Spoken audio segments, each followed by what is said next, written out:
अखंड बिहार राज्य के प्रथम मुख्यमंत्री थे। इनका कार्यकाल 2 अप्रैल 1946 से 31 जनवरी 1961 तक रहा। इनकी पार्टी भारतीय राष्ट्रीय कांग्रेस थी। दोस्तों, इनके शासनकाल में बिहार में उद्योग, कृषि, शिक्षा, सिंचाई, स्वास्थ्य, कला व सामाजिक क्षेत्र में बहुत ही उल्लेखनीय कार्य हुए, जिनमें से कुछ कार्यों के बारे में मैं आपको बता देती हूँ। इनके कार्यकाल में आजाद भारत की पहली रिफाइनरी, जिसका नाम है बरौनी ऑयल रिफाइनरी, आजाद भारत का पहला खाद कारखाना, सिंदरी व बरौनी रासायनिक खाद कारखाना और एशिया का सबसे बड़ा इंजीनियरिंग कारखाना भारी उद्योग निगम हटिया और इनके कार्यकाल के दौरान ही देश का सबसे बड़ा स्टील प्लांट सेल बोकारो और अन्य प्रोजेक्ट जैसे कोसी प्रोजेक्ट, पूसा व सबौर का एग्रीकल्चरल कॉलेज, रांची विश्वविद्यालय जैसे अनगिनत उदाहरण हैं। इनके शासनकाल में संसद के द्वारा नियुक्त फोर्ड फाउंडेशन के प्रसिद्ध अर्थशास्त्री श्री एपेलेवी ने अपनी रिपोर्ट में बिहार को देश का सबसे बेहतर शासित राज्य माना था और उस समय बिहार राज्य को देश की दूसरी सबसे बेहतर अर्थव्यवस्था बताया था। दोस्तों, अविभाजित बिहार के विकास में डॉक्टर श्री कृष्ण सिंह का अतुलनीय, अद्वितीय और अविस्मरणीय योगदान के लिए इन्हें बिहार केसरी और श्री बाबू के नाम से संबोधित किया जाता है। बिहार के दूसरे मुख्यमंत्री रहे दीप नारायण सिंह। इनका कार्यकाल 1 फरवरी 1961 से 18 फरवरी 1961 तक रहा और ये सिर्फ 18 दिन तक बिहार के मुख्यमंत्री रहे और इनकी भी पार्टी भारतीय राष्ट्रीय कांग्रेस थी। बिहार के तीसरे मुख्यमंत्री रहे पंडित विनोदानंद झा। इनका कार्यकाल 18 फरवरी 1961 से 2 अक्टूबर 1963 तक रहा। ये 2 साल 8 महीने तक मुख्यमंत्री पद पर रहे। इनकी पार्टी का नाम भारतीय राष्ट्रीय कांग्रेस था। अब हम बात करते हैं बिहार के चौथे मुख्यमंत्री के बारे में, जो कि हैं केवी सहाय। इनका पूरा नाम कृष्ण वल्लभ सहाय है। कृष्ण वल्लभ सहाय भारतीय स्वतंत्रता संग्राम के सेनानी थे। इनका कार्यकाल 2 अक्टूबर 1963 से 5 मार्च 1967 तक रहा और इनकी पार्टी भारतीय राष्ट्रीय कांग्रेस थी। बिहार के 5वें मुख्यमंत्री रहे महामाया प्रसाद सिन्हा। ये बिहार के पहले गैर कांग्रेसी मुख्यमंत्री थे। इनका कार्यकाल 5 मार्च 1967 से 28 जनवरी 1968 तक रहा। ये इस पद पर केवल 10 महीने तक रहे और इनकी पार्टी का नाम जन क्रांति दल था। पूर्व मुख्यमंत्री महामाया प्रसाद सिंह के हटने के बाद इनके स्थान पर सतीश प्रसाद सिंह को 28 जनवरी 1968 को मुख्यमंत्री पद सौंपा गया और इनका कार्यकाल 28 जनवरी 1968 से 1 फरवरी 1968 तक रहा। आपको बता दीजिए, ये सबसे कम दिन के लिए बिहार के मुख्यमंत्री पद पर रहे। इनकी पार्टी संयुक्त सोशलिस्ट पार्टी थी और 5 दिनों के बाद यानी 1 फरवरी को नए मुख्यमंत्री को शपथ दिलाई गई, जो कि थे बीपी मंडल। बीपी मंडल बिहार के 7वें मुख्यमंत्री थे। इनका पूरा नाम बिंदेश्वरी प्रसाद मंडल था। बीपी मंडल भारतीय संसद के सदस्य और द्वितीय पिछड़ा वर्ग आयोग के अध्यक्ष थे। इनका कार्यकाल 1 फरवरी 1968 से 2 मार्च 1968 तक रहा और ये 31 दिन तक बिहार के मुख्यमंत्री रहे। इनकी भी पार्टी संयुक्त सोशलिस्ट पार्टी थी। बिहार के 8वें मुख्यमंत्री रहे भोला पासवान शास्त्री। इनका पहला कार्यकाल 22 मार्च 1968 से 29 जून 1968 तक रहा और ये 3 महीने 7 दिन तक मुख्यमंत्री के पद पर रहे और इनकी पार्टी भारतीय राष्ट्रीय कांग्रेस थी। दोस्तों, भोला पासवान शास्त्री महात्मा गांधी से प्रभावित होकर स्वतंत्रता संग्राम के दौरान सक्रिय हुए थे और इनका कार्यकाल निर्विवाद था और इनका राजनीतिक और व्यक्तिगत जीवन काफी पारदर्शी था। बहुत ही गरीब परिवार से आने के बावजूद बौद्धिक रूप से काफी सशक्त थे और कांग्रेस पार्टी ने इन्हें 3 बार अपना नेता चुना और ये 3 बार अखंड बिहार के मुख्यमंत्री बनाए गए। दोस्तों, इनके दूसरे और तीसरे कार्यकाल के बारे में हम आगे बात करेंगे। इनके कार्यकाल के बाद बिहार राज्य में 29 जून 1968 से 26 फरवरी 1969 तक राष्ट्रपति शासन लागू रहा। राष्ट्रपति शासन के हटने के बाद बिहार के 9वें मुख्यमंत्री रहे हरिहर सिंह। इनका कार्यकाल 26 फरवरी 1969 से 22 जून 1969 तक रहा और ये 3 महीने और 26 दिन तक मुख्यमंत्री रहे। इनके बाद बिहार के 10वें मुख्यमंत्री रहे भोला पासवान शास्त्री। इनका दूसरा कार्यकाल 22 जून 1969 से 4 जुलाई 1969 तक यानी कि सिर्फ 13 दिन तक मुख्यमंत्री रहे और इसके बाद बिहार में फिर से राष्ट्रपति शासन और 6 जुलाई 1969 से 16 फरवरी 1970 तक लागू किया गया। अब हम बात करते हैं बिहार के 11वें मुख्यमंत्री के बारे में, जो कि हैं दारोगा प्रसाद राय। इनका कार्यकाल 16 फरवरी 1970 से 22 दिसंबर 1970 तक रहा।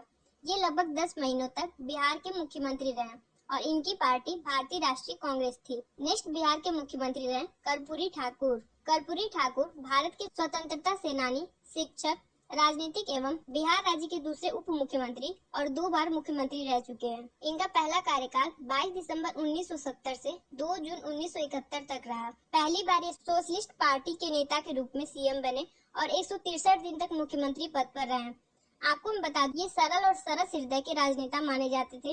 इनकी सेवा भावना के कारण ही इन्हें जननायक कहा जाता था। ये सदा गरीबों के अधिकार के लिए लड़ते रहे। मुख्यमंत्री रहते हुए इन्होंने पिछड़ों को 27% आरक्षण दिया। दोस्तों, भारत छोड़ो आंदोलन के समय इन्होंने 26 महीने जेल में बिताए थे और इनका एक परिचित नारा था, अधिकार चाहो तो लड़ना सीखो, पग पग पर अड़ना सीखो, जीना है तो मरना सीखो। इनके बाद बिहार के 13वें मुख्यमंत्री रहे भोला पासवान शास्त्री। इनका तीसरा कार्यकाल 2 जून 1971 से 9 जनवरी 1972 तक रहा और इस बार ये 7 महीने तक सीएम पद पर रहे। दोस्तों, इनके बाद बिहार में तीसरी बार राष्ट्रपति शासन 9 जनवरी 1972 से 19 मार्च 1972 तक लागू किया गया। राष्ट्रपति शासन हटने के बाद बिहार के 14वें मुख्यमंत्री रहे केदार पांडे। इनका कार्यकाल 19 मार्च 1972 से 2 जुलाई 1973 तक रहा और ये 1 साल 4 महीने तक बिहार के मुख्यमंत्री रहे। इनकी पार्टी भारतीय राष्ट्रीय कांग्रेस थी। बिहार के 15वें मुख्यमंत्री रहे अब्दुल गफूर। इनका कार्यकाल 2 जुलाई 1973 से 11 अप्रैल 1975 तक रहा। ये बिहार के पहले अल्पसंख्यक मुख्यमंत्री थे और ये 21 महीने तक बिहार के मुख्यमंत्री रहे। इन्होंने स्वतंत्रता संग्राम में सक्रिय रूप से भाग लिया और इन्हें कई बार जेल में भी जीवन यापन करना पड़ा। आपको मैं बता दूं, अब्दुल गफूर राजीव गांधी की सरकार के समय कैबिनेट मंत्री के रूप में कार्य किए हैं। नेक्स्ट बिहार के मुख्यमंत्री रहे जगन्नाथ मिश्र। डॉक्टर जगन्नाथ मिश्रा 3 बार बिहार के मुख्यमंत्री रह चुके।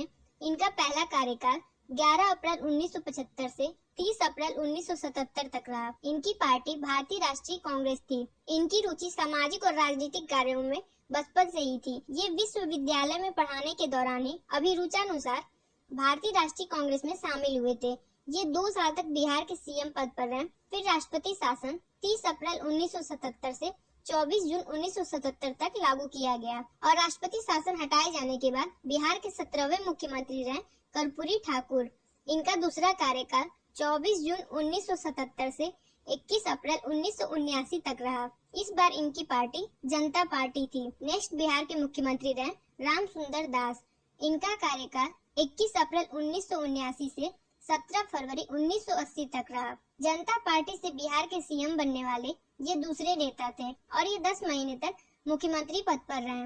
इसके बाद से दोस्तों, बिहार में 5वीं बार राष्ट्रपति शासन 17 फरवरी 1980 से 8 जून 1980 तक लागू हुआ और ये रूल हटाए जाने के बाद बिहार के 19वें मुख्यमंत्री रहे जगन्नाथ मिश्रा।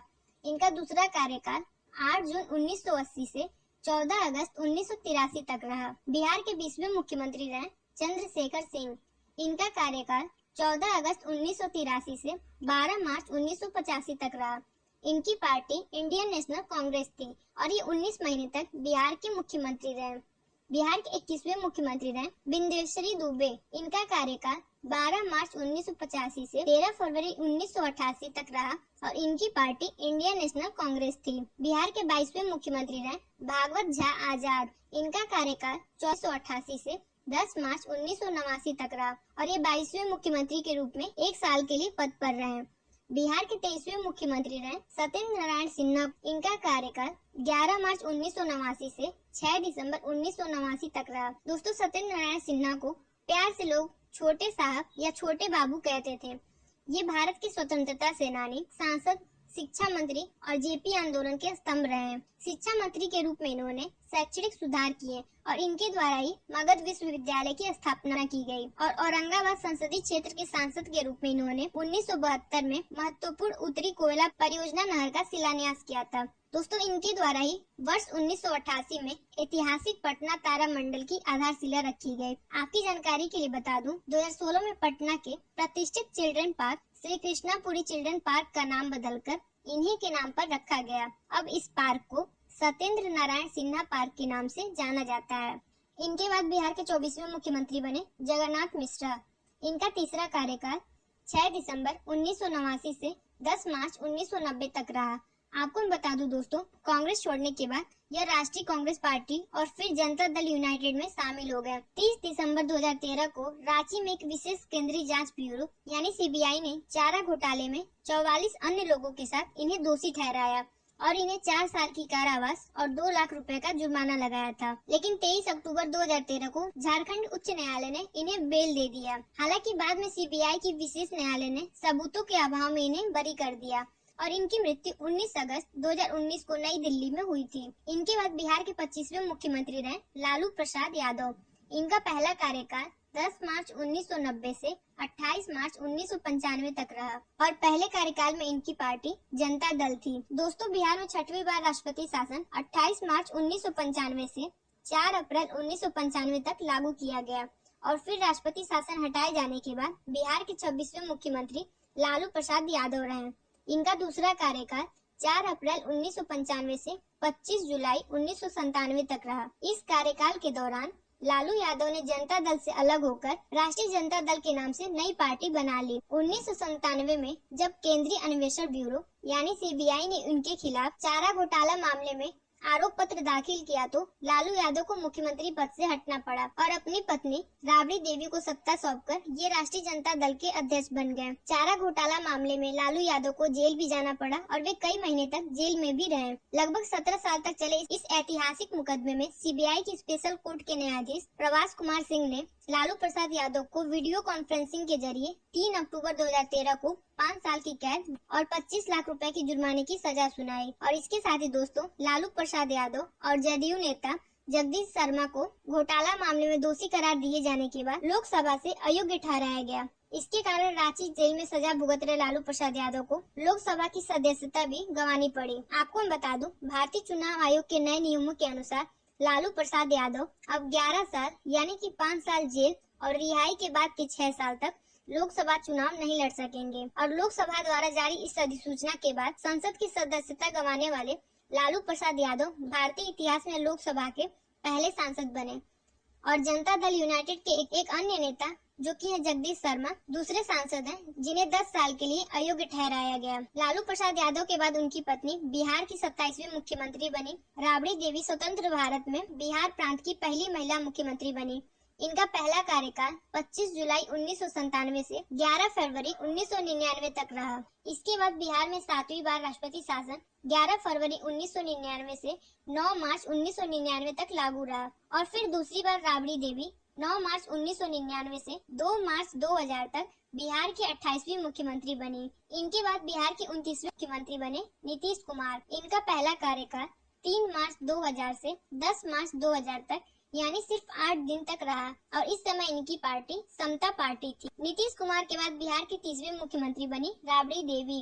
इनका तीसरा कार्यकाल 11 मार्च 2000 से 6 मार्च 2005 तक रहा और इनकी पार्टी राष्ट्रीय जनता दल थी। इनका तीसरा कार्यकाल समाप्त होने के बाद बिहार में 8वीं बार राष्ट्रपति शासन 7 मार्च 2005 से 24 नवंबर 2005 तक लागू रहा और फिर बिहार के 31वें मुख्यमंत्री बने नीतीश कुमार। इनका कार्यकाल 24 नवंबर 2005 से 26 नवंबर 2010 और फिर 26 नवंबर 2010 से 20 मई 2014 तक रहा और इस टाइम इनकी पार्टी जदयू यानी जनता दल यूनाइटेड है। अगर आप इस पार्टी के बारे में और अधिक जानकारी चाहते हैं तो आपको स्क्रीन पर शो कर रहा है, आप वीडियो को पॉज करके पढ़ सकते हैं। नीतीश कुमार के बाद बिहार के 32वें मुख्यमंत्री बने जीतन राम मांझी। इनका कार्यकाल 20 मई 2014 से 20 फरवरी 2015 तक रहा। दोस्तों, जीतन राम मांझी बिहार में दलित समुदाय के पहले मुख्यमंत्री रहे। मुख्यमंत्री बनने के 10 महीनों के बाद पार्टी ने इनसे नीतीश कुमार के लिए पद छोड़ने को कहा। ऐसा न करने के कारण इनको पार्टी से निष्कासित कर दिया गया और फिर 20 फरवरी 2015 को बहुमत साबित न कर पाने के कारण जीतन राम मांझी ने मुख्यमंत्री पद से इस्तीफा दे दिया और इनके बाद फिर नीतीश कुमार बिहार के 33वें मुख्यमंत्री बने। इनका तीसरा कार्यकाल 22 फरवरी 2015 से 20 नवंबर 2015 और फिर 20 नवंबर 2015 से अब तक है। दोस्तों, जब मैं ये वीडियो बना रही हूँ यानी मई 2020 में अभी बिहार के वर्तमान मुख्यमंत्री नीतीश कुमार हैं और बिहार में इस साल इलेक्शन होने वाले हैं। तो अगर कोई नए मुख्यमंत्री बनते हैं तो मैं आपको न्यू वीडियो के माध्यम से अपडेट कर दूंगी। तो दोस्तों, यहाँ पर हमारे बिहार के मुख्यमंत्रियों की लिस्ट समाप्त होती है। उम्मीद करती हूँ आपको ये वीडियो पसंद आया होगा। अगर आपको ये जानकारी पसंद आई हो तो प्लीज इस वीडियो को लाइक और शेयर कीजिए और अगर आप हमारे चैनल पर नए हैं तो